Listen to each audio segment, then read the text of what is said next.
Fala pessoal, bem-vindos a mais um episódio do Bibluscast, Papo de Bíblia.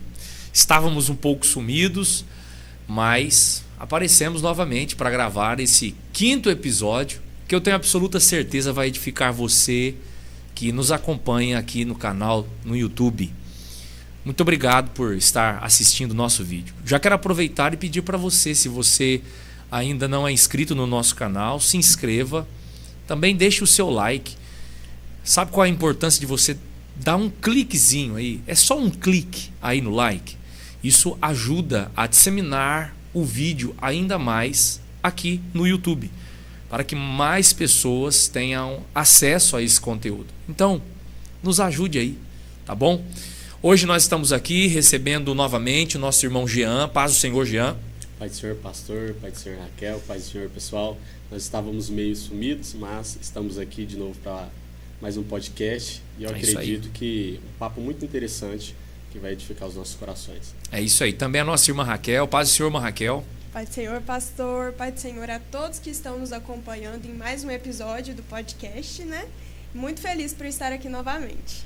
Pessoal, hoje nós vamos trabalhar um assunto muito interessante e eu quero contar com a sua parceria nessa jornada de conversa, desse bate-papo aqui. Hoje o assunto que nós escolhemos para trabalhar é geração selfie. Eu tenho me preocupado de uma forma mais profunda sobre essa temática. Nós percebemos que vivemos num tempo, numa geração bastante peculiar. Sempre que eu abro lá a caixinha de perguntas no Instagram, alguém me manda a pergunta. Hoje mesmo eu respondi essa pergunta. Pastor, quais são os maiores desafios de ser pastor no nosso tempo? E eu sempre respondo que são inúmeros os desafios. Isso porque nós vivemos naquilo que nós chamamos de pós-modernidade. E a pós-modernidade proporciona desafios que nunca antes na história foram experimentados. Daí, se nós quisermos realmente, Jean, Raquel, sermos uma igreja relevante, sermos cristãos relevantes nesse tempo, nós precisamos, antes de tudo, conhecer, compreender a nossa geração. Para, a partir disso, ir de encontro às necessidades e dificuldades, levando a mensagem do Evangelho. Então, hoje a gente vai bater um papo aqui sobre geração selfie. Nós vamos conhecer um pouco mais da nossa geração. As marcas, os distintivos dela, o modus operandi da nossa geração. Então eu quero contar aqui com a ajuda do Jean e da Raquel e a gente vai mergulhar nesse bate-papo que vai ser abençoador. Vamos lá, Jean? Vamos lá. Pastor, é um nome muito interessante, geração selfie. E para a gente já dar a introdução nesse bate-papo, quem é a geração selfie? Quem são? Esse nome é um nome forte, impactante. Exatamente. Essa é uma expressão que foi cunhada por um pesquisador chamado Rodolfo Kapler. E ele intitulou Geração Selfie a geração que nasceu a partir dos anos 2000. Geralmente, a nomenclatura usada é Centennials. Esse é o nome usado comumente para se referir às pessoas que nasceram a partir dos anos 2000. E eu só quero avisar aqui que eu nasci antes dessa época. Mas o Rodolfo Kapler, ele definiu essa geração, os Centennials, como geração selfie. E ele fez isso porque ele identificou essa geração como sendo uma geração que nasceu inserida na era da internet. Eu me lembro, eu sou da década de 90, mais exatamente do ano de 92, mas eu me lembro que com 8, 10 anos de idade, a internet ela estava começando a se massificar. Então as pessoas, elas tinham internet em casa e era via rádio ainda. Então você tinha que conectar, fazia um barulho para conectar. A geração selfie é uma geração que nasceu já como nativos digitais. Eles fazem parte já desse mundo que foi formado e influenciado diretamente pela internet. Essa geração é uma parcela considerável do nosso país. Segundo a pesquisa, a geração selfie corresponde aí a cerca de 30 milhões de pessoas no nosso país. Estou falando do Brasil apenas. Ou seja, é uma taxa de 15% da população. Então veja que interessante, nós estamos hoje gravando aqui 2025, correto? 2025. De 2000 para cá são 25 anos. Então nós estamos falando de uma geração de pessoas que têm 25 anos para baixo. Essa geração corresponde a 15% da população, 30 milhões de pessoas no nosso país. Então é muita gente. É uma parcela considerável da nossa sociedade que nós precisamos entender, ajudar e principalmente alcançar com a mensagem do Evangelho. Então essa é a geração selfie, é uma expressão que foi usada aí pelo Rodolfo Kapler e eu achei muito interessante porque tem tudo a ver com essa era digital que a gente vive, né? É isso. Eu nasci no ano 2000, né? Tô em cima do muro. Você é de 2000? Sou de 2000. Nossa, é muito novo. Sim. Mas os 30 estão batendo na porta, né? Eita, Jesus. Então, pastor, eu gosto muito de um termo que um sociólogo polonês usa, que é para falar sobre modernidade líquida, né? Hoje, a sociedade ela evolui de uma forma muito rápida e não tem assim, um padrão estabelecido. Hoje as coisas funcionam de um jeito, amanhã já funcionam de uma forma diferente. Sim. E as redes sociais têm contribuído cada dia mais para que isso aconteça, né? Sim. Então, eu queria que o senhor falasse um pouco como as redes sociais têm impactado a nossa geração. Muito bem colocado aí para nós pela nossa irmã Raquel. Nós vivemos essa era pós-moderna que, como você citou aí, o Zygmunt Bauman ele fala sobre essa questão da modernidade líquida, das coisas dissolverem rápido. Nós vivemos um tempo de muitas mudanças. Mas, de fato, a internet ela impactou a vida humana de uma forma ainda que nós, devido a esse curto tempo, nessa curta distância, nós ainda não temos noção do impacto que tudo isso gerou nas pessoas. Isso, inclusive, tem sido objeto de estudo pelos especialistas nessa área, os sociólogos, psicólogos, que têm se dedicado, inclusive filósofos também. O que eu acho interessante? Essa geração selfie, ela cresceu no ambiente da internet e também no ambiente das redes sociais. Porque não muito depois do advento da massificação da internet, surgiu as redes sociais. Quem se lembra do Orkut? Você pegou o Orkut? Você pegou o Orkut? Pegou? Foi uma época boa, Orkut tinha as comunidades.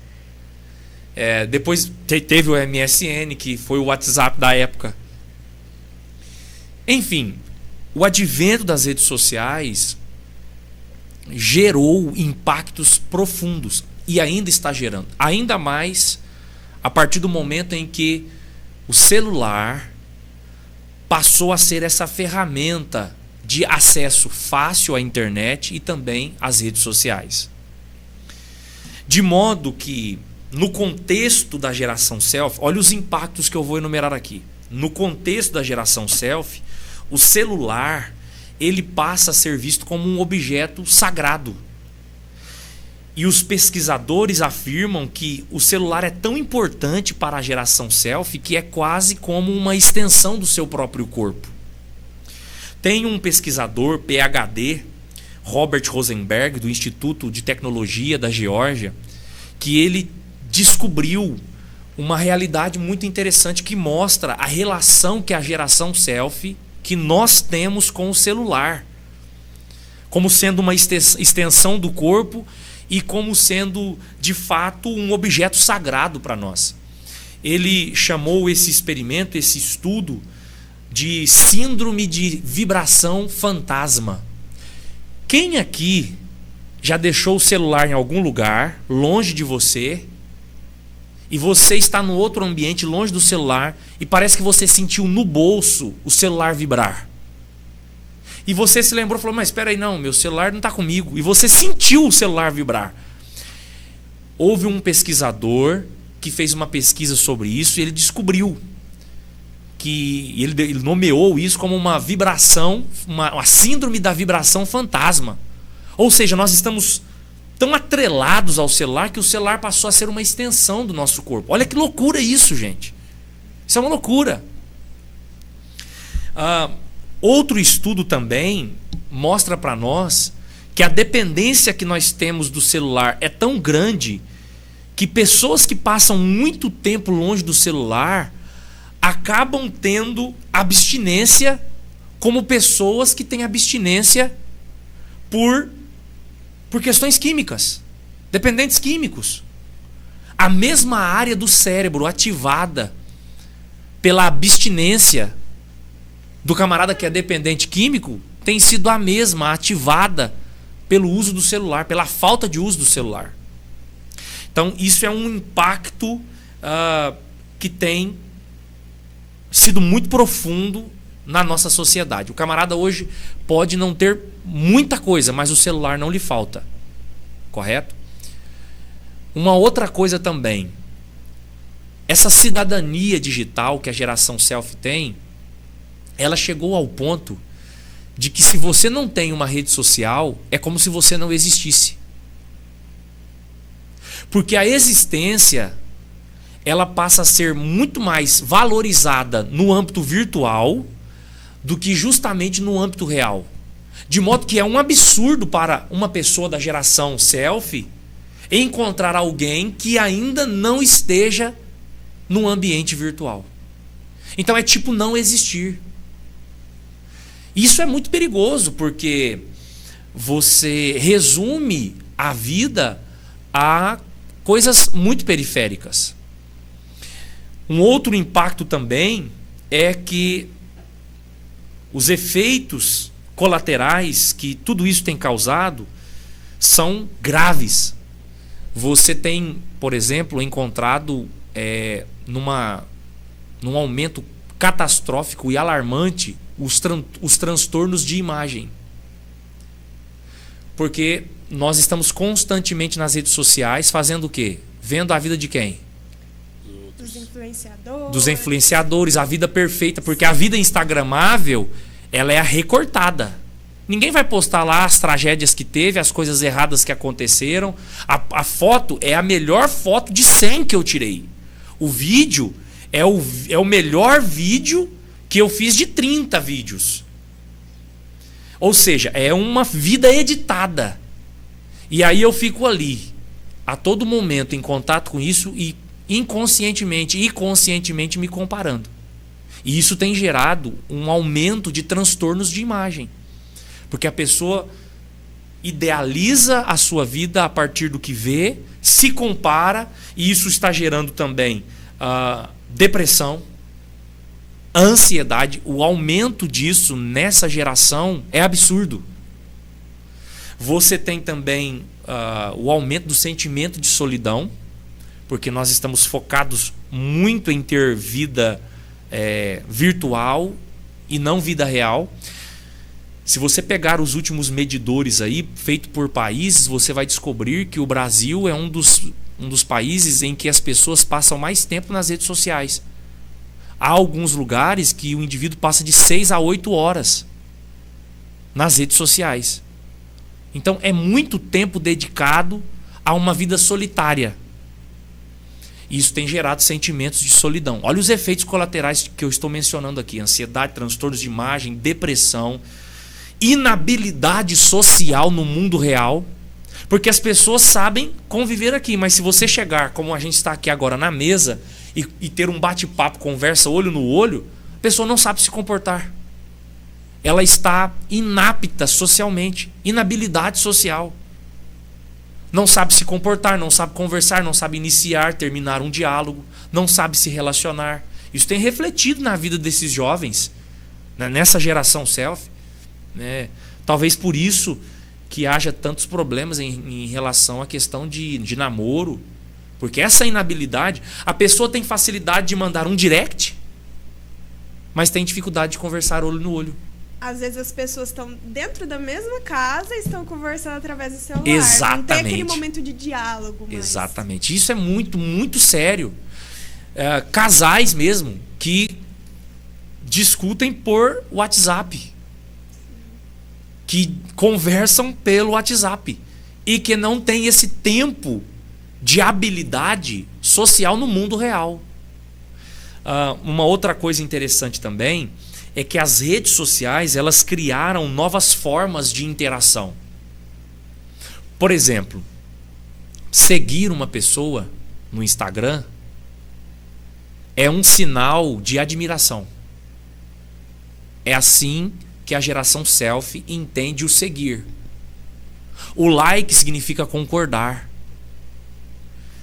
Se eu não sigo você, isso pode ser enxergado pela geração selfie como desprezo.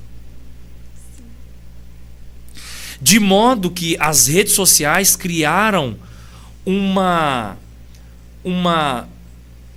nova forma de interagir, que o curtir, o seguir, o não comentar, o deixar de seguir se tornaram moeda de troca. Então você não me segue? Também não sigo você. Você não comenta? Também não comento na sua. Você não curte? Também não curto os que você postou. Então virou uma moeda de troca. E nós vivemos dentro dessa esfera. E isso está impactando muitas pessoas. Porque muitos jovens acabam ficando mal porque alguém não curtiu. Porque fulano que eu queria que comentasse não comentou. E isso tem gerado sentimentos destrutivos no coração dessa geração selfie. E a gente precisa tratar essas coisas. As redes sociais, elas criaram, inclusive, a ditadura da popularidade. Então, ter muitos seguidores é sinal de status para a geração selfie. Se fosse alguém importante, né? Passa a ser uma pessoa... Exato. Eu não quero saber se você realmente é relevante, tem algum conteúdo. Porque a geração selfie acaba confundindo as coisas. Ter muitos seguidores com ser relevante. Nem sempre quem tem muitos seguidores acaba sendo realmente uma pessoa relevante. Vai deixar algum legado. Inclusive, o que mais tem são influenciadores, influencers, que não tem nada de conteúdo, mas que tem milhões de pessoas seguindo. E aí essa ditadura da popularidade, esses sintomas de ter muitos seguidores, como isso é um sinal de status. E a gente entra nessa busca frenética também, como se fosse uma busca por autoafirmação. Então, quando eu tiver 10.000K, aí sim eu vou ser bom. Quando eu tiver 1 milhão de seguidores, aí sim eu vou ser respeitado. E isso tem mexido com a identidade dessa geração. De modo que elas estão atrelando a sua identidade, a sua produtividade, a sua relevância a essas coisas.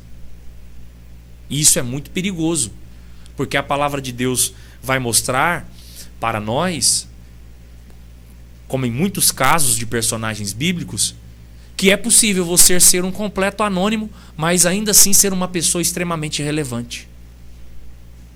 Porque a importância, à luz das Escrituras, não está baseada na quantidade de seguidores que eu e você temos, mas no fato de que nós somos filhos de Deus e nascemos de novo. E é nisso que reside a nossa importância. Então eu posso ter 100 seguidores, não tem problema. O importante é que eu sou filho de Deus. O importante é que Jesus me alcançou, eu sou amado por Ele. Então você consegue compreender que esses perigos eles rondam essa geração. Eu coloquei aqui, um dos grandes perigos é que muitos estão buscando nas redes sociais o propósito da sua existência. E vamos pontuar aqui. Para que servem as redes sociais e a internet? Nada mais são do que ferramentas. Para nós cristãos, ferramentas para o reino de Deus. Não é ferramenta de autopromoção. São ferramentas para o reino de Deus. Como o rádio foi, como a televisão é, como pegar um folheto, como distribuir literatura. Ferramentas para o reino de Deus. A gente nunca pode perder isso de vista. Caso isso ocorra, nós podemos sofrer esses efeitos colaterais. Gente que está com um transtorno de imagem, quem sou eu de verdade? E essa vida que eu estou vivendo não é essa que eu vejo aqui. Quem sou eu? Qual é a minha identidade? Aí vira um Frankenstein remendado, um pouco e não tem identidade. Aí vive ansioso, depressivo, num excesso de comparação. Isso tudo faz mal.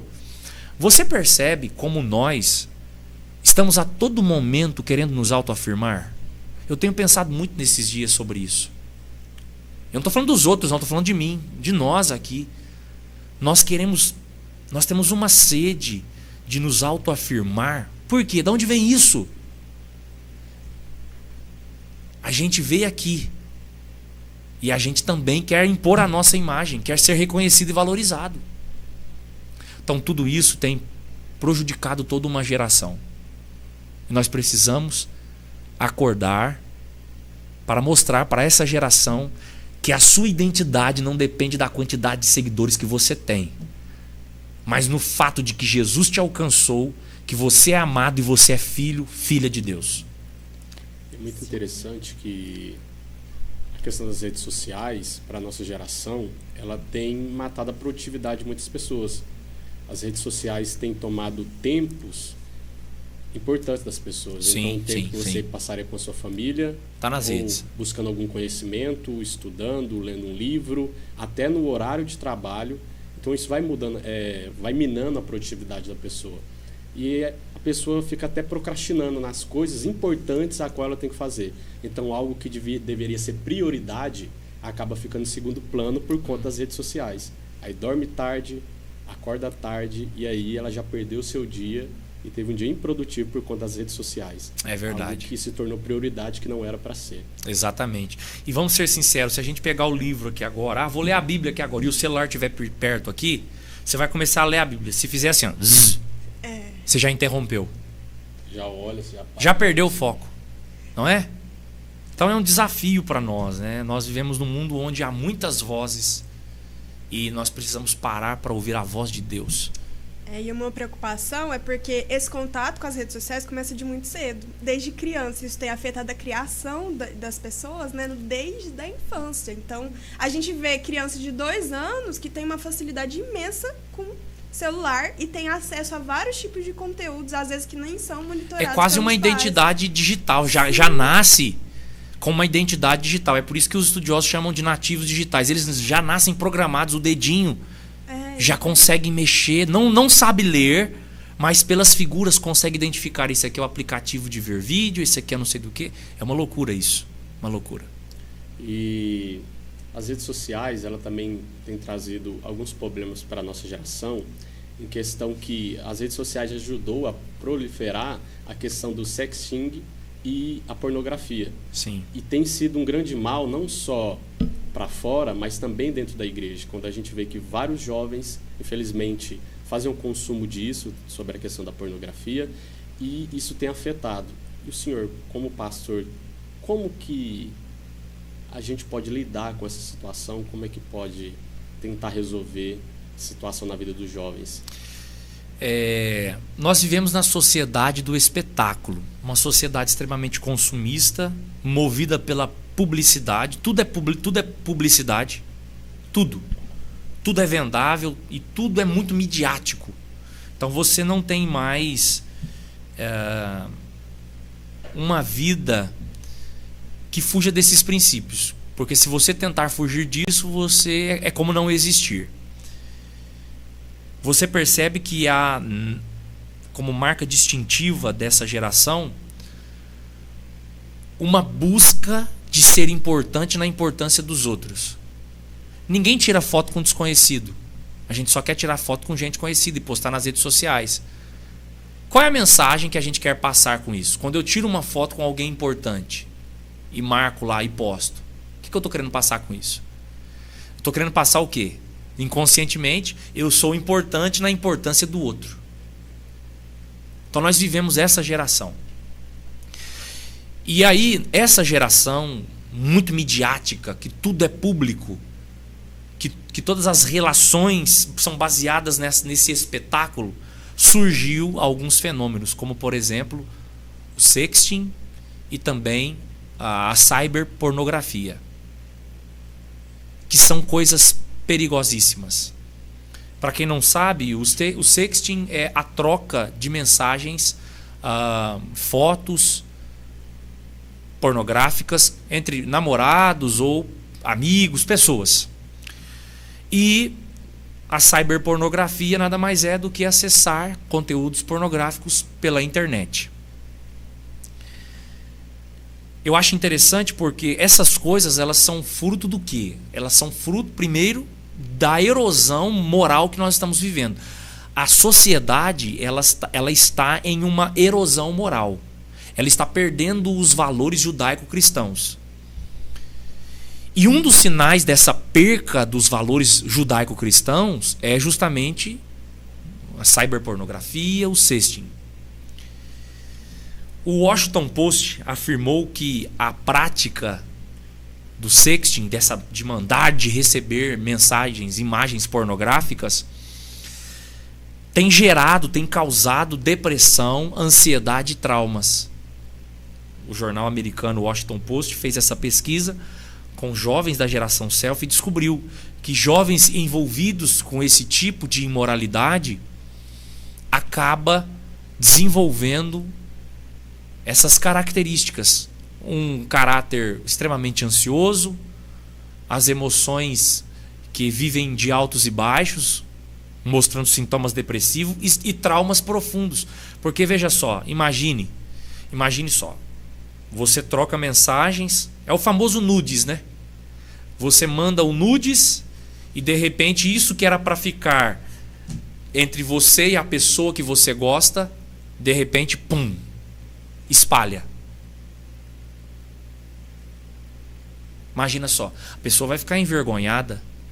E aí por isso que tem gerado ansiedade, depressão, suicídio, trauma, suicídio. Porque a pessoa fica extremamente envergonhada. Como é que eu vou sair lá fora agora? Como é que eu vou sair? As pessoas vão... Aí ela já cria uma imagem de que eu vou sair, todas as pessoas que me verem vão pensar, ah lá, é ele ou é ela, daquela imagem. Então isso deixa traumas profundos. Uma pesquisa também feita por um pesquisador chamado Philip Zimbardo, professor de Stanford, ele concluiu que uma das características da geração selfie, olha que incrível isso, é que essa geração prefere o sexo virtual do que o sexo real. Então a gente fala muito da promiscuidade dessa geração, mas ela é uma promiscuidade no âmbito virtual, isso a nível mundial, tá? Porque a geração selfie está tão ligada ao celular que até os pecados se tornam digitais. Então, se antes a dificuldade era da prática real do pecado, agora foi para o âmbito virtual. Você precisa tomar muito cuidado, por exemplo, em relação ao sexting. A gente precisa tomar muito cuidado. Como que a gente vai tomar cuidado com isso, pastor? Aqui vai uma dica, né, aos pais: monitorar aquilo que os filhos estão acessando, seja no celular, seja no computador. E além disso, e aí eu acho que entra o papel da igreja, nós termos uma educação sexual à luz da Bíblia. Tem gente que só de ouvir a palavra sexo na igreja já treme a espinha, porque esse assunto ainda é um tabu. Mas se nós não tratarmos isso, os nossos jovens vão continuar se perdendo na prática do sexting, da pornografia, e a igreja não tem respostas. Então nós precisamos ser uma voz profética nesse sentido também, de mostrar, de educar essa geração à luz das Escrituras, de que o corpo é sagrado, de que a exposição ela não pode ocorrer fora dos limites do casamento. Então, aí fica o X da questão. A igreja trabalha muito pouco. E eu, quando falo de igreja, não estou falando da igreja dos outros, não. Falando de nós mesmos. Nós trabalhamos muito pouco sobre essas questões. Falamos muito pouco sobre essa questão de educação sexual. De modo que quem está educando? as redes sociais. A pornografia está educando. E a palavra de Deus também tem uma teologia sólida sobre o corpo, para que nós possamos instruir a nossa juventude. Falando especificamente sobre a pornografia, a cyberpornografia, a pornografia, eu só queria destacar aqui alguns pontos sobre os efeitos colaterais da pornografia. Cada vez mais, jovens em tenra idade estão tendo acesso a materiais pornográficos, seja involuntariamente, porque hoje, se uma criança, por exemplo, ou um adolescente tiver acesso ao Instagram e ele estiver lá assistindo Reels, de repente pode aparecer alguma coisa lá que talvez não seja uma pornografia explícita, mas implícita. E é involuntária, porque ele não procurou deliberadamente um site para ver, mas apareceu ali. E esse contato precoce com a pornografia tem gerado culpa, sentimento de culpa, angústia e o pior de tudo, a perversidade. Pesquisadores americanos chegaram à conclusão de que há um aumento da perversidade com o consumo da pornografia. Então há uma correlação entre essas duas coisas. Pessoas expostas constantemente à pornografia vão desenvolver algum tipo de perversidade. E houve um caso nos Estados Unidos, né, que eu não sei se vocês se recordam naquele livro que a gente leu, que vocês daquela entrevista que foi feita daquele rapaz que o Ted Bundy, que ele matou um assassino, e ele então confessou que uma das causas dessa perversidade foi o consumo pornográfico. Abriu uma porta, né, na cabeça da pessoa. Uma porta. A pessoa vai sempre ansiando por coisas mais que venham satisfazer. Mas, exatamente, a ponto de se satisfazer só vendo a morte de alguém. Então, para você ver como isso é maligno, gente. Maligno. Que é isso? Isso é maligno.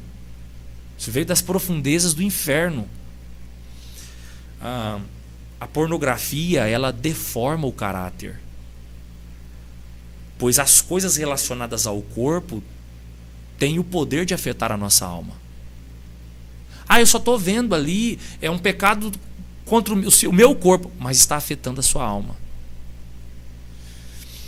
Por fim, eu queria falar sobre a questão da pornografia. A pornografia tem o poder de gerar a objetificação da mulher. A mulher passa a ser apenas um objeto. E é por isso que o consumo, a exposição constante da pornografia faz homens e mulheres, os homens considerarem mulheres objetos e a mulher se ver também como um objeto. O aumento também do consumo pornográfico por parte das meninas tem aumentado muito nos últimos anos. Isso é um dado alarmante. Então, a palavra de Deus ela é muito clara, né? Que todos os pecados que nós cometemos, eles têm consequências, e um pecado específico relacionado a essa questão da imoralidade são pecados contra o nosso próprio corpo, porque maculam o nosso próprio corpo. E não apenas o nosso próprio corpo, mas também das pessoas que estão sendo expostas ali. Pastor, como fazer?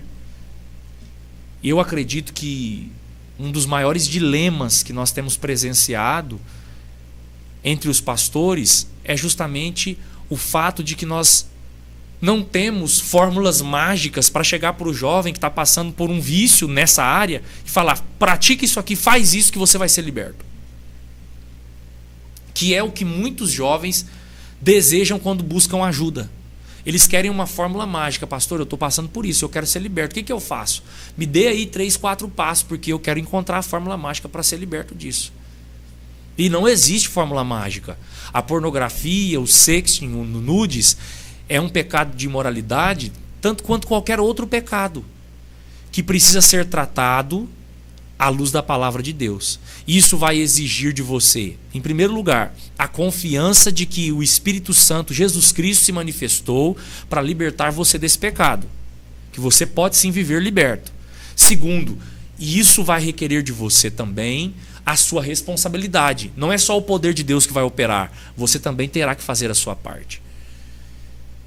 E infelizmente eu percebo que nós como igreja estamos falhando um pouco nessa área, né? Nós não estamos trabalhando como deveríamos nesse ponto.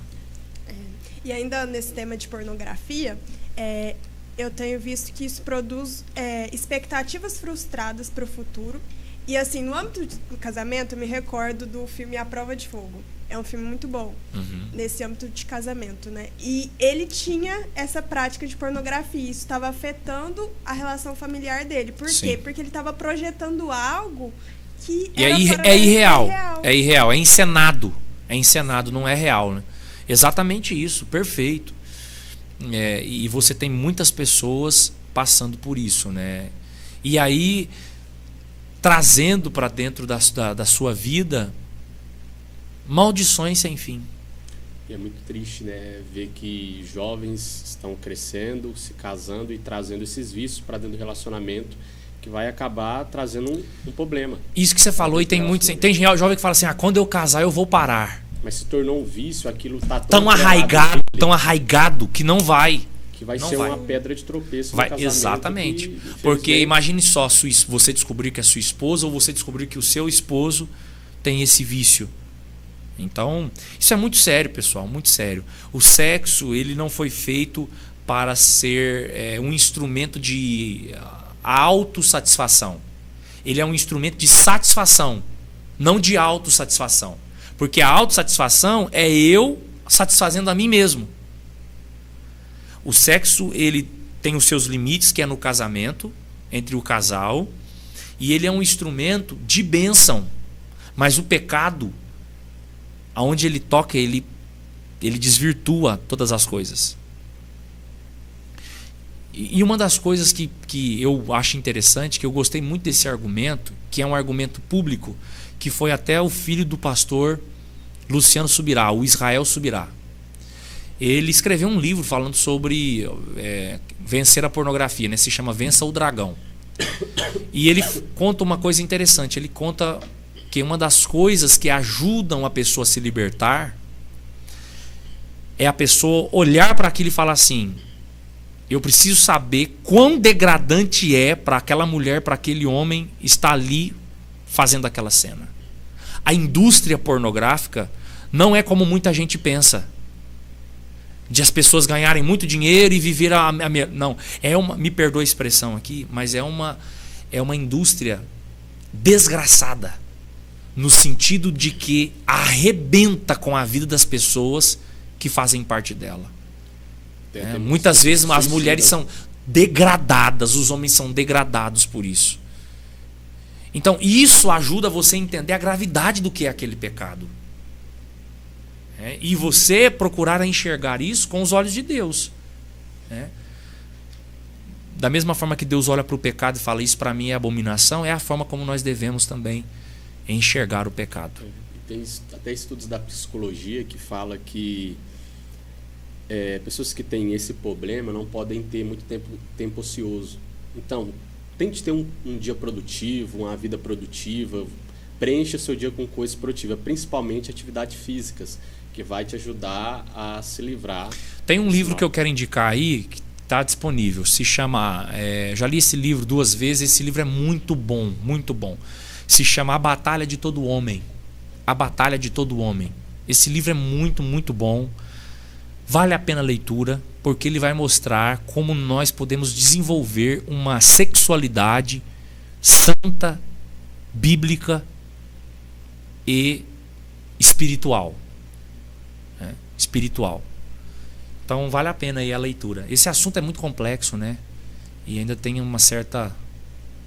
Talvez até alguém fique escandalizado a gente estar conversando sobre isso, né? Mas é um tema super importante ser debatido, né? Porque certeza. Essa situação não pode de maneira alguma ser normalizada. E a gente já falou um pouquinho sobre ansiedade, sobre depressão, sobre tudo isso que as redes sociais, a pornografia, tudo isso tem afetado o ser humano, né? E eu queria que o senhor se aprofundasse um pouquinho mais nesse tópico, porque eu vejo muito uma dependência emocional das pessoas em relação ao uso das redes sociais. Então, qual que é a relação entre solidão, entre depressão, ansiedade com as redes sociais? A geração selfie é a mais ansiosa de todas as gerações que já existiram. Essa é uma afirmação que nos deve fazer estremecer. Porque a geração selfie vive com a cabeça no futuro e sofre por antecipação. É incrível, quando você fala de ansiedade, é quase impossível não encontrar alguém que fala assim, eu sou muito ansioso. Especialmente nessa geração que eu falei, na virada dos anos 2000 para cá. As pessoas são muito ansiosas. Muito ansiosas. E você percebe a ansiedade, os sinais da ansiedade em níveis elevados já na infância. Crianças já ansiosas. Como eu falei no início, muitos desses problemas está justamente no fato das comparações. Essa comparação constante tem gerado essa vida ansiosa. Há estudos, inclusive, que comprovam que existe uma relação, uma correlação entre a depressão e as redes sociais. Porque a falta de interação social no mundo real tem faltado na interação no real, e as pessoas estão suprindo isso no mundo virtual. Aí as pessoas estão se isolando, vivem isoladas. O isolamento é uma marca dessa geração, isolamento social. Essa constante comparação, isso faz mal, muito mal. E o fato de que esse estado, essa constante cobrança, eu não estou vivendo esse ideal de vida que eu gostaria. Isso tem produzido aquilo que os estudiosos chamam de self-cutting, que nada mais é do que a automutilação. A alma está gritando por socorro, pedindo ajuda. Isso é muito perigoso. E por que isso está ocorrendo? E aí você vai sentar para conversar, é porque aconteceu algo relacionado às redes sociais. Porque a vida das pessoas estão girando em torno disso. As redes sociais se tornaram o epicentro da existência humana. A vida está se resumindo a isso. De modo que a pessoa está tão concentrada nisso, que quando tem 5 minutos fora dessa realidade, ela se percebe com depressão, com ansiedade, com falta de identidade. 5 minutos sem,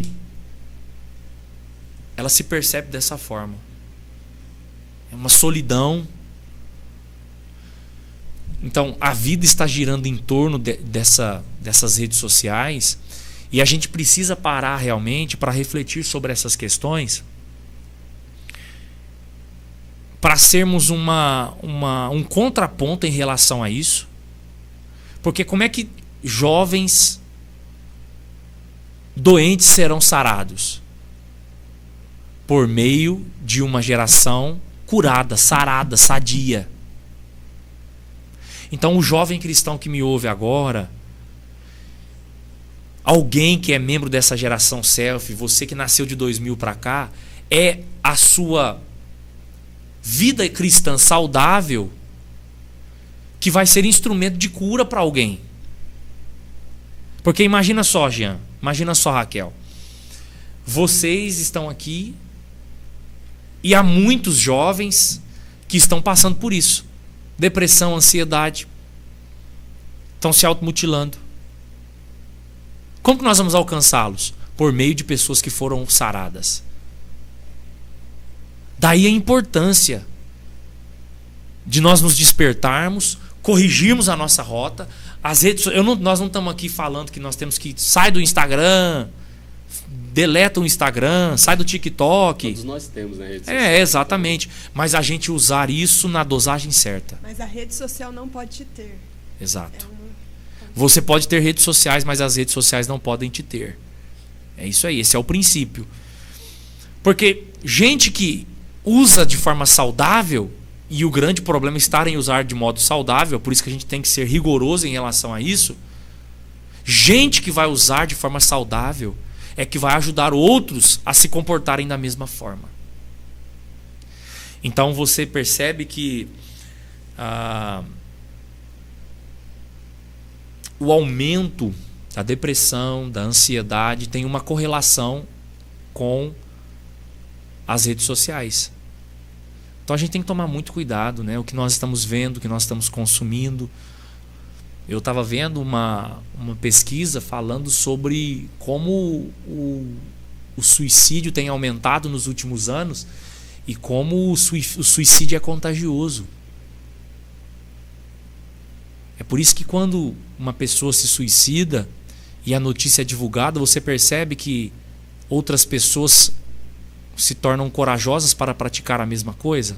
Sim. O suicídio é contagioso. Então a gente tem que tomar muito cuidado, porque da mesma forma que você abre aqui o Instagram e tem alguém falando de Jesus, pregando um rio da palavra de Deus, ensinando teologia, tem alguém também preparando conteúdo para produzir tragédia, para incentivar os outros para o mal. Então, o Satanás também sabe aproveitar essas ferramentas, né, e essas armas. E a nossa geração, o mundo que nós vivemos hoje, a violência é muito grande. Às vezes as pessoas criam ódio gratuito pelas outras pessoas. A gente percebe isso às vezes numa briga de trânsito. Às vezes por conta de uma buzina que a pessoa ficou um segundo parado no sinal. Acontece uma violência, acontece uma briga, uma tragédia, ou pode levar até uma morte. E nas redes sociais também há violência ou só está no nosso mundo físico? Nas redes sociais, para o senhor pastor, também existe essa violência digital? Pode-se dizer assim? Existem vários tipos de violência, né? E uma delas é a violência digital. A violência digital, ela se manifesta de muitas formas. Nós temos hoje o cyberbullying, que é o bullying digital, que é uma forma de violência. Nós temos também aquilo que os estudiosos americanos chamam de revenge porn, que é a pornografia por vingança. O que é isso? Suponhamos que dois jovens estão namorando, eles trocaram mensagem, trocaram nudes, e aí eles largaram, se separaram. O que o rapaz faz, o que a moça faz? Dissemina aquele conteúdo, expondo aquela pessoa como uma forma de se vingar. Então os estudiosos chamam isso de revenge porn. Isso é muito interessante, é mais comum do que a gente pensa, e isso é uma violência terrível. Você também tem hoje o linchamento digital. Esse aí acontece muito, né? O cancelamento, né? O abençoado do cancelamento, que pode ser benéfico para alguém e maléfico para outra pessoa. A internet hoje é um tribunal, gente.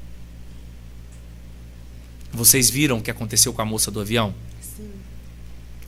As pessoas acessaram, julgaram. Com base no vídeo, elas já julgaram. Sentenciaram. Linchamento digital. E deram quem estava certo e quem estava errado. Exatamente. Um tribunal. Que esse é um papel de um tribunal. Punir quem fez errado, poupar quem reagiu certo. Então você percebe o linchamento digital, o cancelamento. Isso é muito forte, inclusive, em indústrias pop. A gente fala muito do dorama, né? Sim. Que dependendo do que acontece lá... falei dorama, Raquel já até mexeu na cadeira. Rapaz! Aí, ó, Brasil. Mas presta atenção, a cultura lá, a cultura pop, né, dos sul-coreanos, é muito forte nisso. Os camaradas lá, dependendo do que eles postam, É muito pesado. E isso também tem chegado pouco a pouco aqui, né? No nosso país. Você tem também a fanfic. Já ouviram falar na fanfic? Sim. Fanfic é as pessoas que inventam histórias na internet para ficarem famosas, para terem popularidade. Olha que loucura. Nada mais é do que mentir para atrair popularidade, para ficar famoso.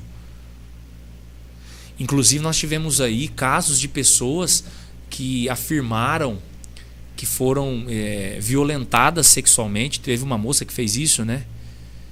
E houve um linchamento digital em relação a outra pessoa, e quando foram averiguar, não tinha acontecido nada disso. Era uma invenção.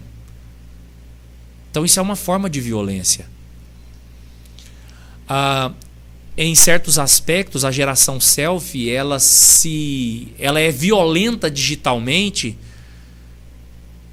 porque elas estão atrás de um escudo, porque não há punição, né? Traz uma imagem, de uma foto, você não Uma sabe foto, quem é. exatamente, às vezes é um perfil fake, falso. Outro tipo de violência é a fake news, Demais. a difamação. Denegrir a imagem das pessoas. Exatamente. Hoje nós vivemos a época, meu amigo, que a pessoa não investigou a informação. Ela propaga como se aquilo fosse verdade. Destrói reputações. Esses dias eu postei algo no meu Instagram, e uma pessoa entrou no meu direct e me mandou mensagem a respeito de uma outra pessoa. E eu fiz uma pergunta, falei assim: isso que você está afirmando aí, você tem provas? Ou você sabe isso de segunda mão porque ouviu alguém dizer? Isso é um pecado grave. E nós vivemos essa época onde a mentira ela tem sido reproduzida como se fosse uma verdade. Veja como são os comentários hoje. Não há ética mais nisso. É uma forma de violência. As pessoas são violentas no mundo digital. Quando falta argumento, as pessoas atacam o caráter. Vira uma coisa pessoal. Exatamente. A vida pessoal. Nós temos isso. Isso pode ser visto, inclusive, no meio evangélico também. Por quê? Porque você tem aí hipercalvinistas que estão nas redes sociais. Esses dias aí, vocês viram o que é? E isso dela também. O julgamento que fizeram com aquela moça. Pra ela ter visitado uma igreja pentecostal. Exatamente. Exatamente. Um outro que também eu vi foi. Quem que foi? Não, de um evento que ia ter agora, e o pastor Eliseu Rodrigues ia participar desse evento, um evento de presbiterianos. Vocês viram isso? Não cheguei a ver. O pastor Eliseu Rodrigues era o único pentecostal convidado. Ia acontecer numa igreja presbiteriana em São Paulo. Inclusive ia vir pastores de Portugal, presbiterianos, e o pastor Eliseu Rodrigues, que é um pregador pentecostal, iria participar. Adivinha o que aconteceu? A pressão de uma ala hipercalvinista foi tão forte que a igreja cancelou o evento. E eu estou falando disso por causa de uma divergência teológica. Ora, eu tenho absoluta certeza que o pastor Eliseu ele não ia lá e ele não ia tocar em pontos doutrinários que são contra a teologia defendida pelos nossos irmãos reformados, pelos irmãos presbiterianos. Porque da mesma forma que a gente recebe pregadores reformados nos nossos púlpitos, né, o Hernandes Dias Lopes, vez por outra, está pregando aí nas Assembleias de Deus, e ele vai com muita educação, não toca em assuntos doutrinários que ferem a nossa teologia assembleiana. Mas veja só a pressão. Então nós vivemos hoje nesse mundo, né? Você entra aí nos comentários, dependendo do vídeo que você posta, do conteúdo que você posta, você gera uma série de ataques pessoais. Você diz A e a pessoa fala assim: então quer dizer que você não gosta do B. O analfabetismo funcional é muito grande no nosso país. É uma questão cultural. Então, um extremismo muito E a grande. falta de interpretação de texto é gigante. As pessoas conseguem ler os signos, mas não conseguem saber a mensagem por trás. E aí falam cada asneira. As palavras se tornaram armas poderosas nas redes sociais. Uma expressão de violência. E algo que tem sido muito perigoso sobre essa questão das redes sociais, da violência, sobre o tribunal digital, a qual a gente falou aqui, é porque muitas das vezes a pessoa pegou um corte de um vídeo, não entendeu o contexto que aquilo foi inserido e a pessoa faz um ataque pessoal a determinada pessoa. Exato. Sem entender o contexto, sem ter visto tudo, e às vezes ela está falando uma calúnia, ela está acusando uma pessoa que não tem nada a ver. Exato. E é muito complicado. Exato, exato. Aí passam a usar aquilo que os estudiosos da argumentação chamam de argumento ad hominem. Vira um ataque pessoal, né? Começa a atacar a pessoa e não combater o argumento. É verdade. E a gente falou um pouquinho sobre como isso tem afetado as nossas relações sociais, né? Tem a questão do namoro, a questão do casamento, tudo isso tem sido um alvo muito grande. Por exemplo, como eu sei que um namorado e uma namorada brigaram no relacionamento? Se deixou de seguir no Instagram, se bloqueou. Exato. Então, tudo isso... Os sites de fofoca usam isso, né? Fulano deixou de seguir Tira ciclano. a foto de perfil. Então, brigaram. Então, tudo isso tem afetado de uma maneira muito grande, né? Então, queria que o senhor se aprofundasse um pouquinho mais. Bom, Raquel, a geração selfie, ela, baseado em pesquisas, ela tem uma certa relutância em namorar, casar, justamente por um detalhe: compromisso. O compromisso. De modo que a cultura do ficar substituiu a cultura do namorar e do relacionamento sério. Isso é muito comum hoje. Tem um psiquiatra chamado Theodore, ele afirmou que a geração selfie ela tem um retardamento psicoemocional. Olha o que os estudiosos estão descobrindo sobre essa geração. Tudo isso pelo impacto das redes sociais. O que é esse retardamento psicoemocional? Nada mais é do que o crescimento emocional lento, onde menos responsabilidades na vida são assumidos. Você percebe que emocionalmente a geração selfie tem dificuldades em assumir algumas responsabilidades na vida. Por isso que há essa fuga e a taxa de relacionamento sério mesmo, de comprometimento sério, tem sido tão baixa. É uma geração infantilizada,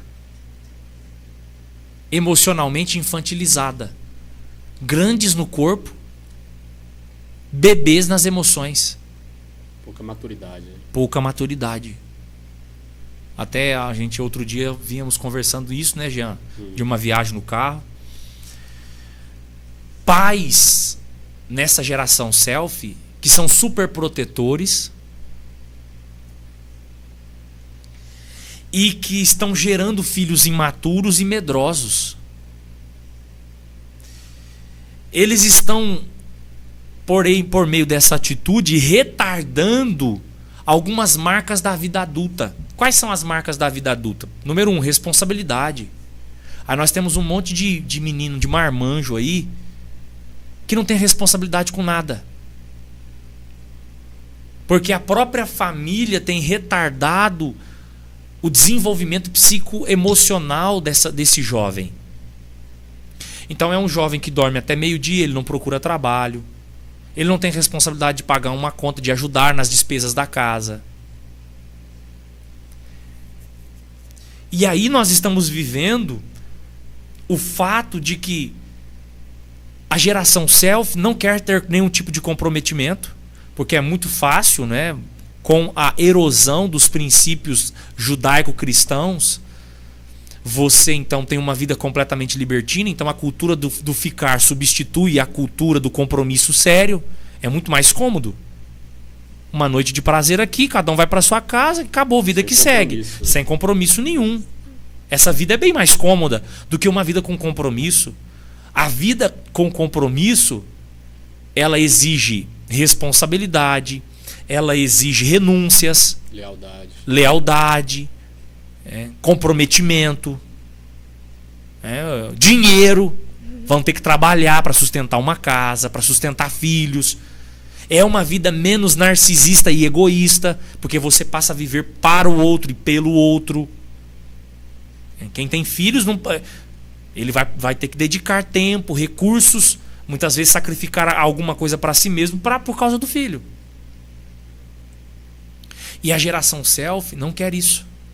De modo que uma das marcas da geração selfie é que eles não querem ter filhos por medo do futuro e por prioridades profissionais. Porque é uma geração extremamente centrada em si mesmo.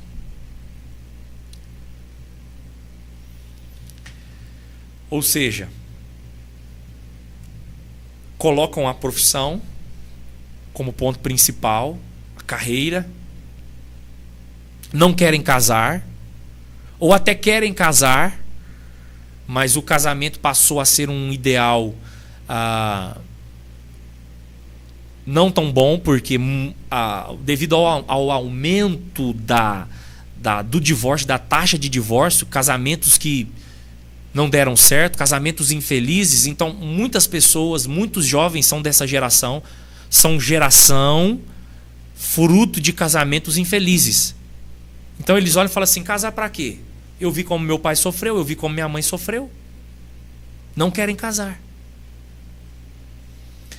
Então observe e veja como essas coisas têm comprometido inclusive a próxima geração que virá. Segundo a pesquisa do Rodolfo Kapler, a projeção é que os casais da geração selfie querem ter nenhum ou um filho. Menos responsabilidade, né? A gente falou dos doramas, mas é uma forma de propagar justamente isso lá na Coreia do Sul. Porque as pessoas não querem ter filhos, então eles colocam ali aquelas situações para despertar nas pessoas isso. Sim. Um desejo de ter filhos. Então veja, a gente precisa realmente batalhar por isso, né? É claro que a pessoa tem liberdade de escolher se quer ou não casar, mas então que sejam pelas razões certas, né? E não pelo contexto, não pela influência negativa que as redes sociais têm causado. E algo muito preocupante, eu acredito, para a nossa geração, sobre essa questão de muitas das vezes os pais não deixarem os filhos dar os seus próprios passos, estão gerando filhos inseguros que não sabem tomar suas decisões. Exato. Pessoas sem personalidade. Exato. Principalmente os homens que precisa de ajuda para fazer tudo. Ele né? não decide nada. Alguém sempre decide por ele. Isso tem sido um grande problema para a nossa geração, né? Para um relacionamento, para um casamento. Verdade. Às vezes um tem, o outro não tem, às vezes nenhum dos dois tem, e aí vivem pela opinião alheia, né? Exato. Às vezes até dos próprios pais que acabam interferindo no relacionamento, e é algo muito, muito complicado. Exato. Pastor, e qual a relação dessa geração selfie, essa geração em qual nós vivemos, com as questões sociais, do dia a dia, da vivência? Porque nós vemos que tem uma grande diferença entre essa geração que nós estamos vivendo hoje com a geração passada. Então, há uma discrepância muito grande. Gostaria que o senhor explicasse mais um pouco sobre isso. Então, a geração, você percebe que nessa geração os assuntos ideológicos eles têm grande proliferação. Por quê? Porque a geração selfie é a mais propensa em defender igualdade social.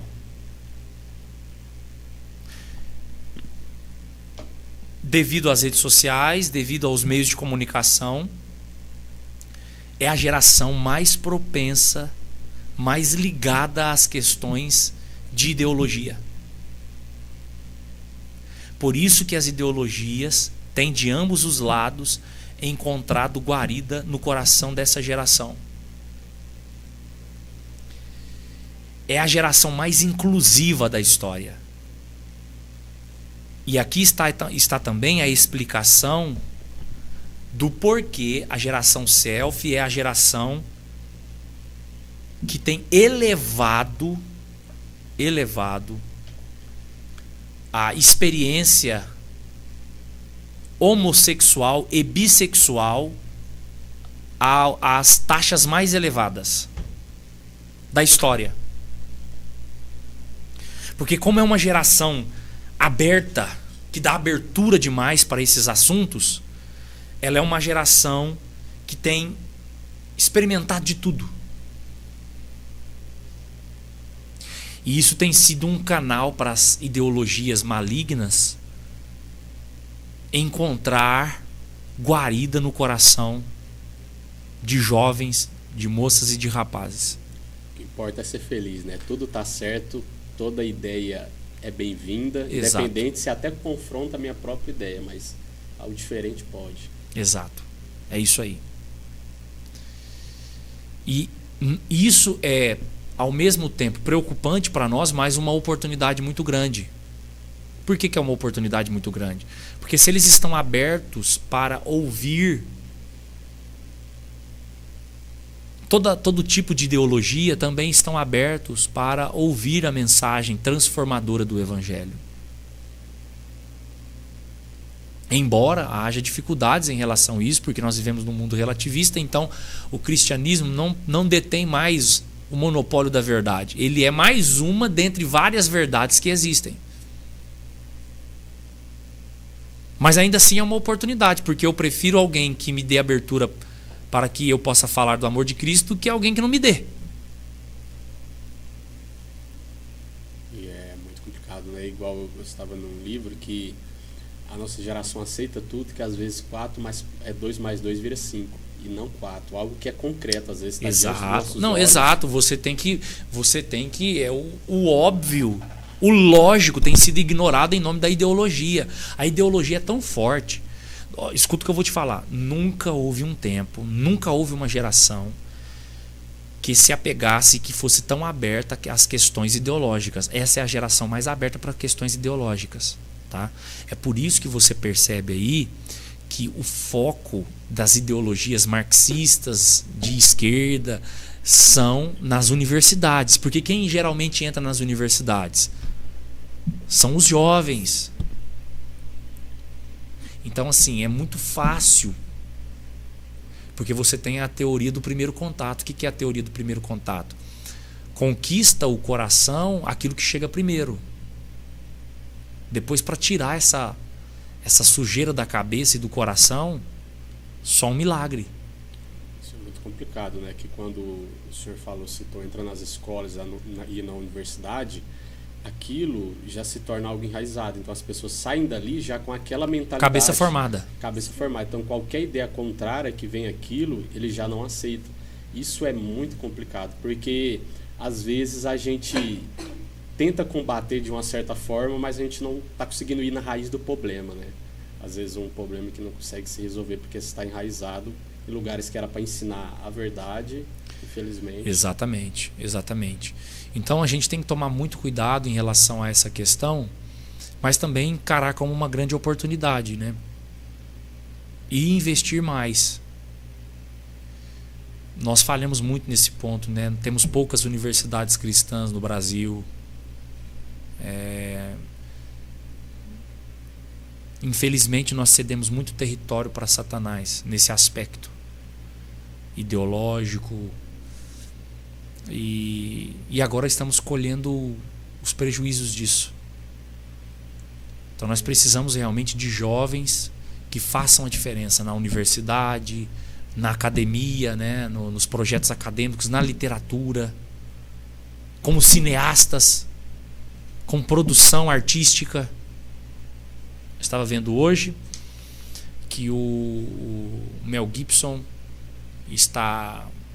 vai em 2026, ano que vem, vai começar as filmagens do Paixão de Cristo 2, que não vai ser nem esse nome, né? Vai ser a ressurreição de Jesus Cristo. E foi até uma coisa interessante que eu li lá na matéria, porque a matéria fala que Hollywood, que é a maior produção cinematográfica do mundo, deixou um dos temas mais rentáveis, porque temas religiosos, filmes com mensagens religiosas, evangélicas, rendiam muito em bilheteria no passado.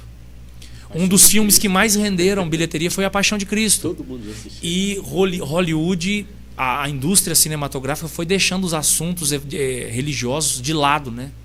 Por quê? Porque na faculdade os jovens que iam estudar, os novos atores, saíam com a cabeça anticristã. E eles foram dominando esses postos de produção. E agora eles estão produzindo coisas com mensagem anticristãs. Como que a gente muda isso? Nós só vamos mudar isso quando nós tivermos, novamente, atores cristãos de alta performance, dramaturgos de alta performance, escritores cristãos de alta performance, em todas as áreas. Porque aí sim a produção vai ser uma produção que também vai espelhar, refletir isso. Essa mensagem cristã. O senhor falou muito da questão da faculdade. E uma coisa que o autor do livro cita muito é essa questão. Os jovens entram na faculdade com uma fé estabelecida ali. Mas, ao sair da faculdade, eles já estão com a cabeça totalmente mudada, né? Porque uma ideologia foi instaurada ali. Exato. E então a gente entra nesse ponto de religião também. Porque as redes sociais trouxeram um impacto muito grande no meio evangélico, nas questões de religião. E é um assunto muito importante que a gente vê hoje em dia, lives, todo momento a religião ali está sendo propagada nas redes sociais. Mas como isso tem afetado, como isso tem sido tratado? Então, antagonicamente ao que a gente pensa, Raquel e Jean, a geração selfie está em busca de espiritualidade. Ela está em busca da religião, é uma geração aberta à religião. É por isso que, outro detalhe, outras religiões têm crescido também, especialmente no Brasil. Porque essa geração, entre os jovens, há uma busca, uma sede com o espiritual. E aí, muitas vezes, essa busca está sendo feita em fontes erradas, mas está sendo feita, né? Então você consegue conceber que a espiritualidade, ela é uma coisa que está sendo buscada, almejada pela geração selfie. Interessante a gente pensar nisso aqui, ó. Coisas que atraem essa geração em termos de espiritualidade, em termos de religião, em termos de igreja, em termos de culto. O que pode atrair? O que atrai? Eu listei aqui algumas coisas baseadas na pesquisa que o Rodolfo Kapler, a gente vai falar do livro daqui a pouquinho. Ele coloca aqui, ó, o que tem atraído a geração selfie para buscar a espiritualidade? Comunicação efetiva, boa música, uma mensagem individualista, trabalho social.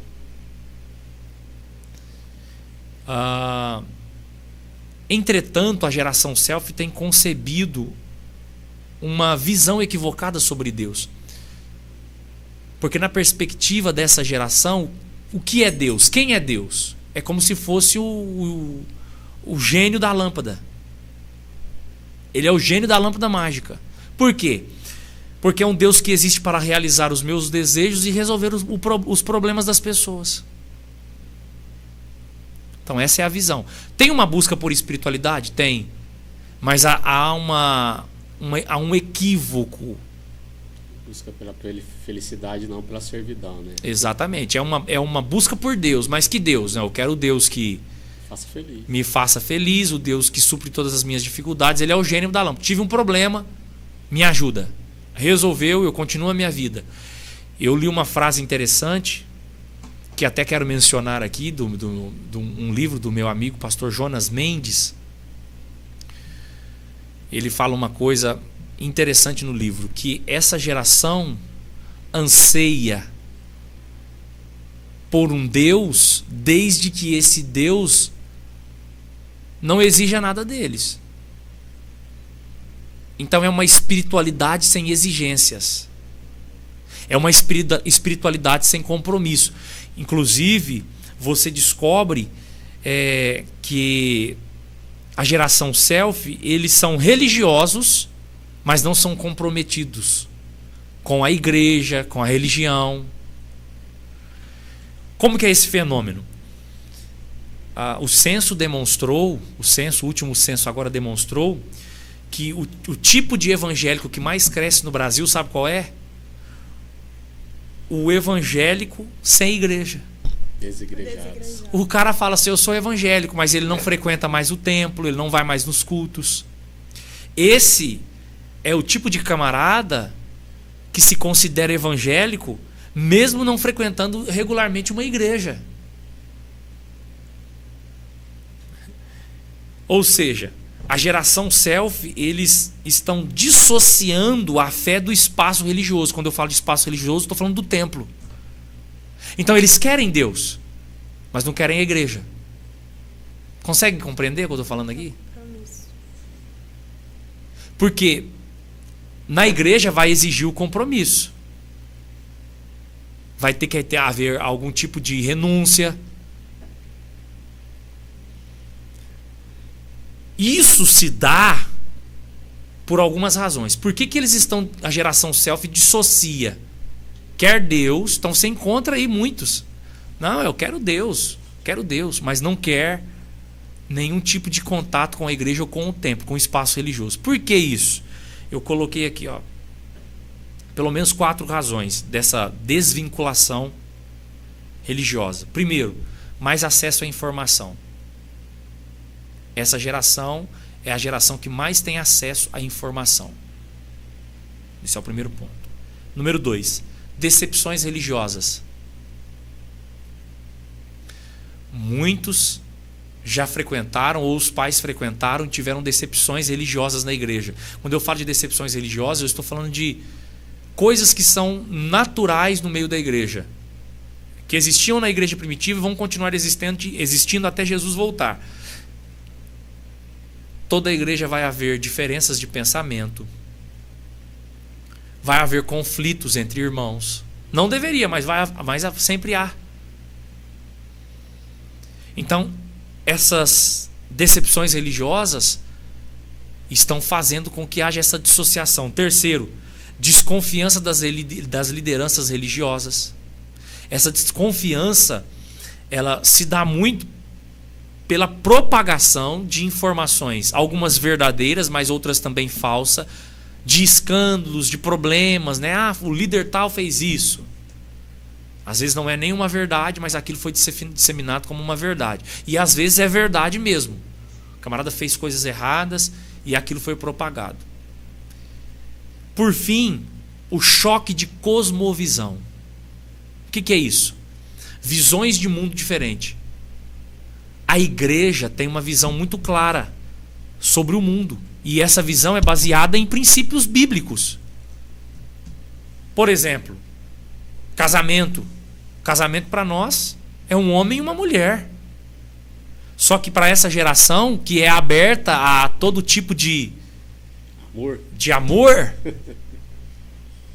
casamento pode ser pessoas do mesmo sexo. Então você tem um choque de cosmovisão. Sexo. Para nós, o sexo deve ser praticado entre um homem e uma mulher no casamento. Para essa geração, o sexo fácil antes do casamento é a coisa mais natural. Para descobrir o corpo. Então você tem um choque de cosmovisão. Em questões políticas, a igreja, ela tem os seus ideais, seus princípios. Não estou falando de partidarismo, não. Estou falando de visão política. Muitos jovens têm também as suas predileções políticas, que vai ferir frontalmente o que a igreja defende. Por exemplo, é um contrassenso, um paradoxo, um cristão se auto-intitular cristão, sabendo que a Bíblia defende a vida, apoiar partidos ou pessoas que defendem um aborto. Isso é uma contradição. Então, esse choque de cosmovisão, essas coisas têm gerado um grande desafio para nós. ter sabedoria de Deus para entender o nosso tempo e ministrar a essas pessoas é a chave para ter sucesso nessa geração. Tem um ponto que acontece muito, que é eu vejo o que eu quero. Se eu vou procurar uma pregação no YouTube, eu vou assistir algo que eu quero assistir. Se eu vou procurar escutar um louvor, é o louvor que eu quero ouvir. Sim. Então sempre tem isso. É sempre o que eu quero, né? O que eu quero, e não que necessariamente que você precisa. Exatamente isso, exatamente isso. E é tão interessante porque até nós vamos gravar um podcast sobre isso, sobre a Igreja do Cansaço.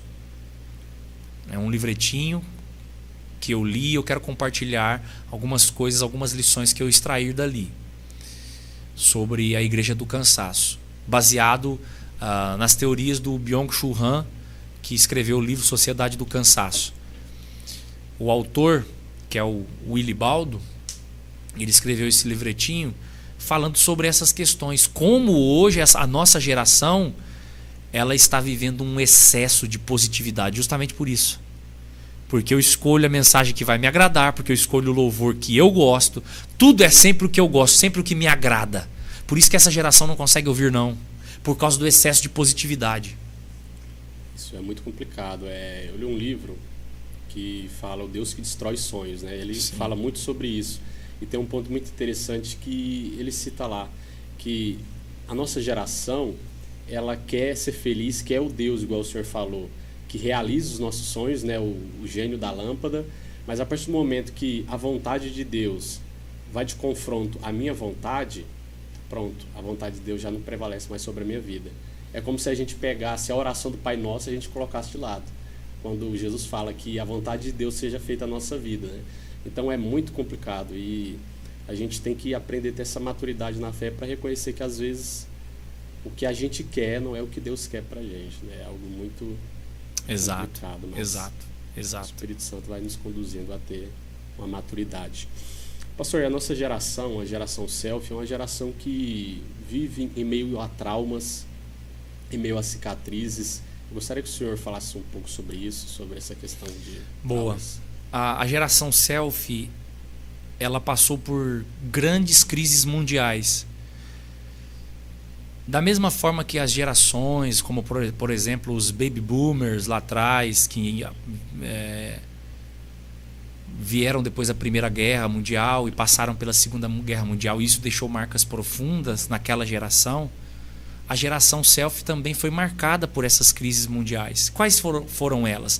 Eventos de grande impacto que marcaram e definiram os rumos do nosso mundo.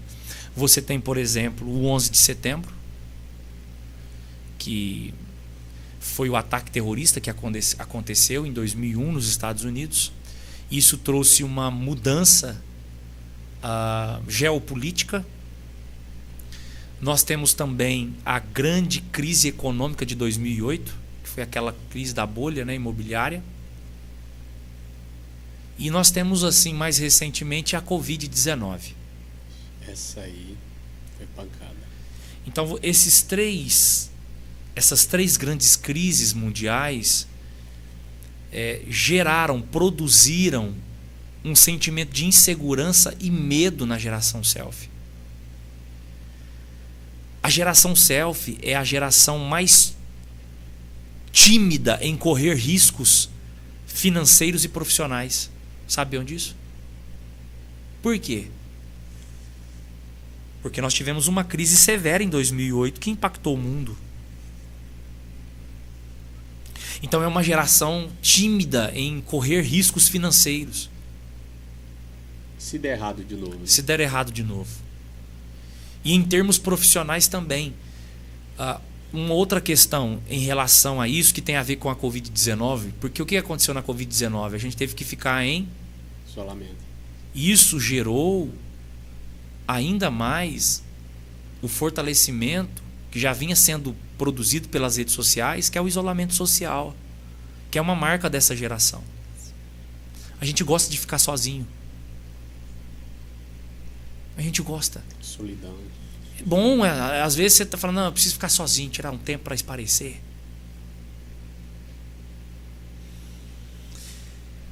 enquanto o sofrimento gerou resiliência nas gerações passadas diante dos obstáculos, as gerações passadas ficavam mais resilientes, na geração selfie é o oposto. É a geração mais negativa da história. Por quê? Porque ela está saturada de notícias ruins. Você tem notícias ruins aqui, quando liga a televisão, quando ouve a rádio. Ela é como os meios de comunicação estão por toda parte, como ter notícias é só abrir aqui as redes sociais. Você tem notícias ruins espalhadas por toda parte. E isso saturou a alma da geração selfie, de modo que nós estamos nos tornando pessimistas. Enchendo o coração de coisas que... Negativas. Isso afeta, né? A gente leva para o coração e afeta nossas ações. Como nós podemos alcançar essa geração? Nós temos uma mensagem de esperança. Nós temos uma mensagem de esperança. Nós temos uma mensagem positiva, que Jesus tem o poder de transformar a nossa história, de mudar a nossa vida, de nos libertar do pecado. Então você consegue perceber como a geração selfie, ela é enquadrada em pensamentos negativos por causa dessa saturação de notícias ruins. No meio disso tudo, há a igreja que deve proclamar a mensagem de esperança. É verdade. E o senhor falou realmente, né? Como alcançar essa geração? É um ponto que a igreja tem sofrido com isso, né? Porque a gente que é líder de jovens, a gente vê essa dificuldade de alcançar os jovens, né? Ser relevante, né? Porque parece, você percebeu que na geração selfie parece que a igreja perdeu a relevância, né? Sim. Perdeu o significado. E na igreja para quê? Qual é o sentido da igreja? Qual a razão? Qual o benefício da igreja para mim? A geração selfie perdeu esse interesse, né? Não consegue identificar, achar o propósito benéfico da igreja, a importância da igreja na sua vida. Por essa questão de eles gostarem de conviver muito sós, até não dão tanta importância para a questão da comunhão, de estarem juntos. Porque é uma geração muito individualizada, né? Individual. A gente fala tanto da época dos congressos, né? Sempre que a gente sai, a gente fala como que era antigamente, né? Para você ir num congresso, nossa, era um evento muito Sim. grande. E hoje em dia a gente tem essa dificuldade até dos jovens participarem de um evento na igreja. Então, Exatamente. é uma geração complexa. Mas como alcançar? Essa pergunta é muito excelente. Vamos lá. Como nós podemos alcançar a geração selfie? Primeiro, precisa ser uma relação, nós, igreja, com essa geração, pautada no diálogo. Porque é uma geração que valoriza muito o diálogo. É uma geração que tem aversão à imposição. Que é assim, pronto, acabou. Não. Pau é pedra, é pedra. Nós vamos perder essa geração se a gente tiver essa mentalidade. Então é uma geração que nós precisamos lidar com ela, e esse relacionamento precisa se dar por meio do diálogo. É uma relação pautada no diálogo. Nós precisamos conversar muito com a geração selfie. Muito. 2. A igreja precisa ser provedora de cuidado e segurança espiritual para a geração selfie. Porque é o que mais a geração selfie necessita. Como é uma geração insegura e medrosa, a igreja precisa ser uma voz profética nessa direção, de ser um ambiente de cuidado e segurança espiritual. Terceiro aqui que eu listaria, terceiro e último lugar, a igreja precisa investir mais no digital. Por quê? São as almas. Por quê? Porque é lá onde as almas estão. Olha aqui, aqui está o livro que nós usamos como tema desse bate-papo. Geração Selfie. Conheça a geração digital e seus principais comportamentos. Rodolfo Kapler. Vale a pena a leitura, tá, pessoal? Tá aí. Aqui tem uma pesquisa interessante. O que o Rodolfo Kapler pesquisou? Ele descobriu nessa pesquisa que as redes sociais são a igreja da geração selfie. Olha o que ele listou aqui, ó. Ele constatou que 73% dos jovens buscam nas redes sociais solução quando estão ansiosos. 91% acessam as redes sociais quando se sentem entediados. E agora, o pior de todos, 95% buscam nas redes sociais preencherem o vazio existencial. A razão da vida. Ou seja, o que as pessoas buscavam na religião, na igreja, no passado, os jovens da geração selfie estão buscando hoje nas redes sociais. Então, antigamente, o camarada, quando ele se sentia ansioso, depressivo, vazio existencial, o que ele procurava? Religião. E hoje, a geração selfie busca as redes sociais. Onde que a igreja tem que estar? Nas redes sociais. Nas redes sociais. Por isso nós temos que investir nas redes sociais. Por isso nós precisamos ter você e tantos quantos estão nos assistindo e são cristãos verdadeiros, autênticos, nas redes sociais falando da palavra de Deus. Divulgando conteúdo cristão, genuíno, verdadeiro e com a motivação certa também, como uma ferramenta para o reino de Deus. Porque alguém vai ver.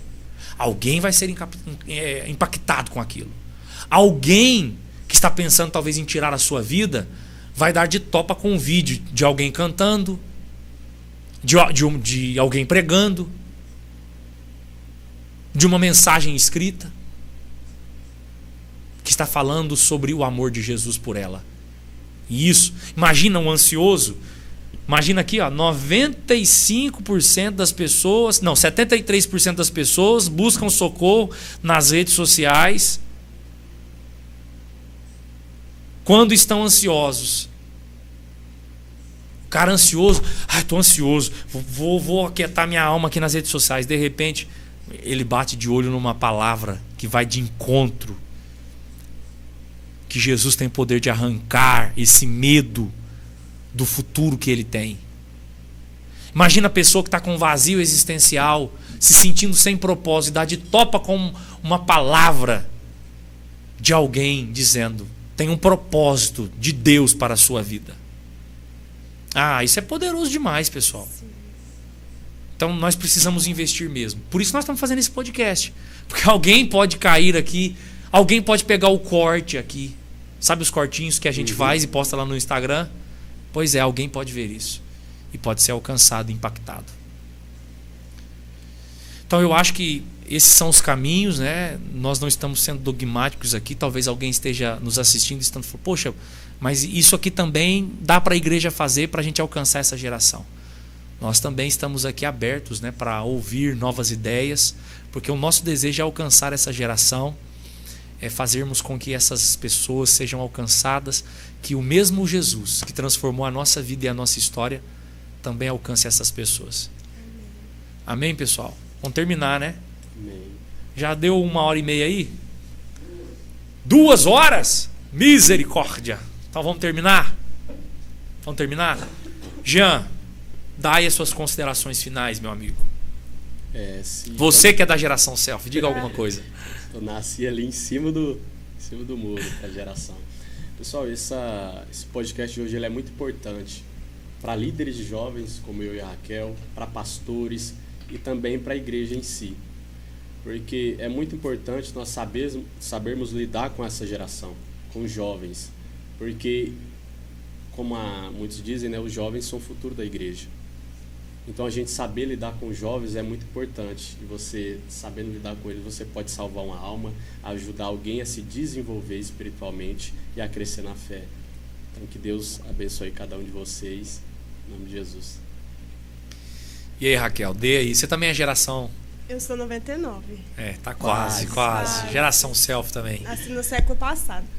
Mas, enfim, muito mais do que a gente julgar essa geração, a gente tem que tentar compreender essa geração. Pra gente não perdê-los, né? Porque às vezes a gente julga muito, aponta muito e deixa de lado essa questão de ganhá-los para Jesus. Então a mensagem do Evangelho ela é atemporal, ela pode alcançar todas as gerações.